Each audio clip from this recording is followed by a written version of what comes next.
Will, can I start today with something many professionals seem quietly worried about? Over the past year, we've been hearing about AI breakthroughs, open cloud platforms, and digital workers like OpenClaw. Some people even say tasks that once required entire teams can now be handled by AI tools. Is that really happening this fast? That's a very important question.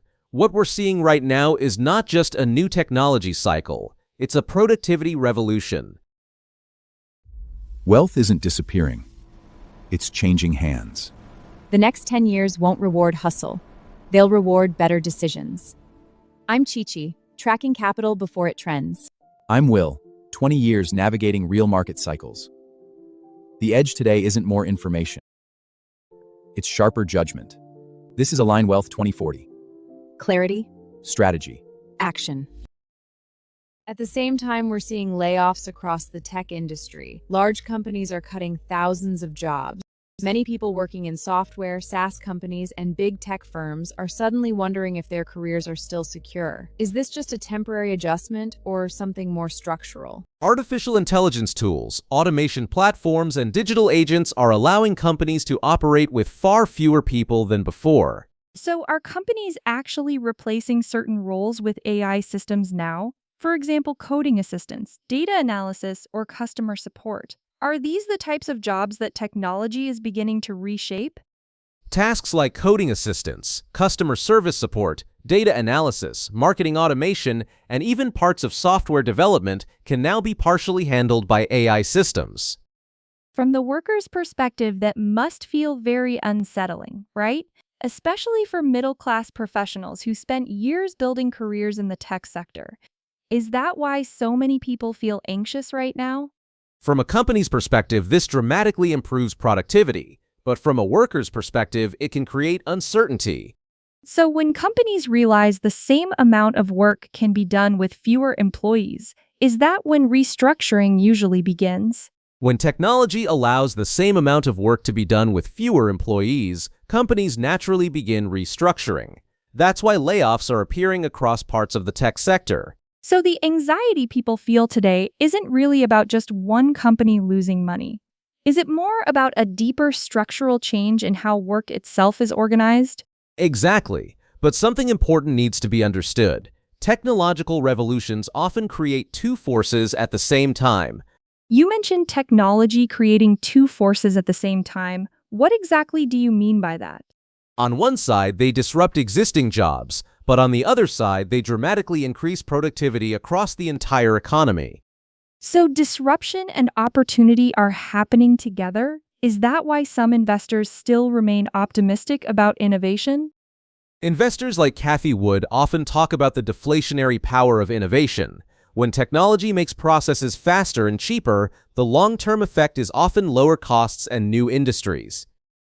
But during this transition period, families might still feel uncomfortable, right? Industries change, roles evolve, and people start wondering if relying on one salary is still safe. Is that what many households are beginning to realize? So the long-term story may still be economic growth, but the transition period can be uncomfortable. Industries change, roles evolve. That actually sounds like what many families are feeling today. They don't necessarily think the economy is collapsing, but everything feels more unpredictable. Markets move quickly, technology changes quickly, and layoffs appear suddenly. So if a household feels this uncertainty, what should they focus on first? And households begin to realize that relying on a single income may no longer feel as safe as before. Let's start with investment structure. In uncertain times, should families think differently about risk and protection? There are two major areas families should think about: investment structure and income structure. So investors might be willing to accept limited upside if it means stronger protection? Is that the kind of trade-off many experienced investors make?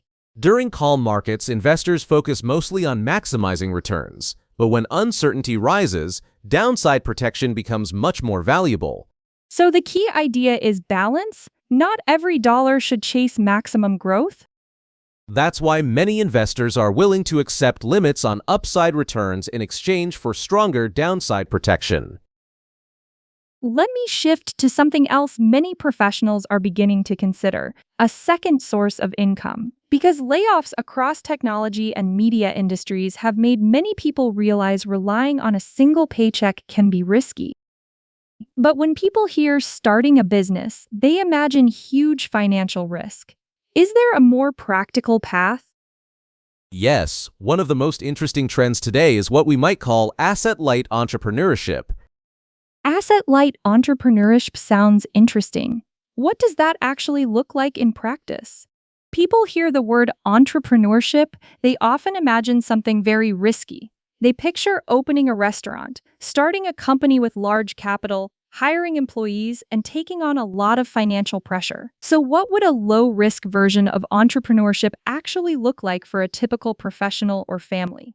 In today's economy, entrepreneurship does not always mean building a large company from scratch. In many cases, it simply means building a second professional capability.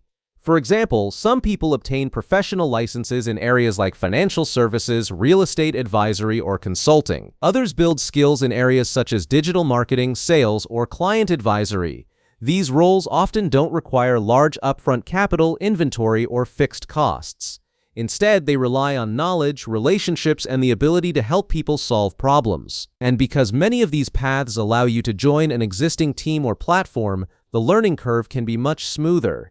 You gain mentorship, training, and a support structure while you slowly build your own client base. So the idea is not to take a huge risk overnight. It's to gradually build a second engine while your primary career is still running. So, people don't necessarily need large capital or inventory to start something new? Yes, one of the most interesting trends today is what we might call light asset entrepreneurship. You mentioned an analogy about income and water. Can you explain how that works? Instead of launching a capital-intensive business, many professionals are building second careers based on knowledge, licenses, and professional skills. Think about income like water. Your main job is like carrying buckets of water every day. You work, you get paid. If you stop carrying the buckets, the water stops. But building a second income stream is like digging a small irrigation channel while you're still carrying water. So, people don't necessarily have to quit their job right away. They can slowly build that channel while continuing their main work. Is that the idea? At first, the channel is small. The water flow is tiny. But over time, that channel can start bringing water to you automatically. Do you have a real example of someone who actually did this successfully? For example, I recently met someone named Michael in the Bay Area. He worked as a software engineer for nearly 15 years. During the recent wave of tech layoffs, he began thinking about how dependent his household income was on one employer. So instead of quitting his job, he studied for a financial services license during evenings and weekends. After joining an advisory team, he started working with a few clients. At first, the income was small, but gradually his network grew. Now he has 2 income streams instead of 1. That sounds much less risky than traditional entrepreneurship, right? Exactly. In many of these situations, the main investment is time and learning, not large amounts of capital. Another path is sales-based careers. Sales roles often don't require inventory or large upfront investment, but they offer something powerful. There is no strict income ceiling. So, if I summarize what we talked about today, AI and automation are transforming industries quickly, which may create uncertainty in employment. Does that mean families need to rethink both their investment strategy and their income structure? Yes, but volatility does not necessarily mean decline. Innovation may continue, productivity may rise, but the path forward may include more uncertainty. And in that kind of world, the smartest families are the ones building a financial structure that can survive uncertainty. And that structure probably includes 3 things: not chasing unlimited upside without thinking about risk, working with strong institutions that provide downside protection, and gradually building a second income engine. Would that be a fair summary? Exactly, because financial planning is not only about growth, it's about resilience and making sure your household can remain steady even when the world becomes less steady. If you're thinking about your family's future, income, education, retirement, and feel overwhelmed by information, that's normal. Real confidence doesn't come from more opinions. It comes from a clear structure and a plan you can execute. That's why we offer a complimentary 1-1 strategy session focused on your specific situation. Some families refine their financial strategy. Others explore partnership, or even a path to grow with our team, the link is below. Align Wealth 2040. Build with intention.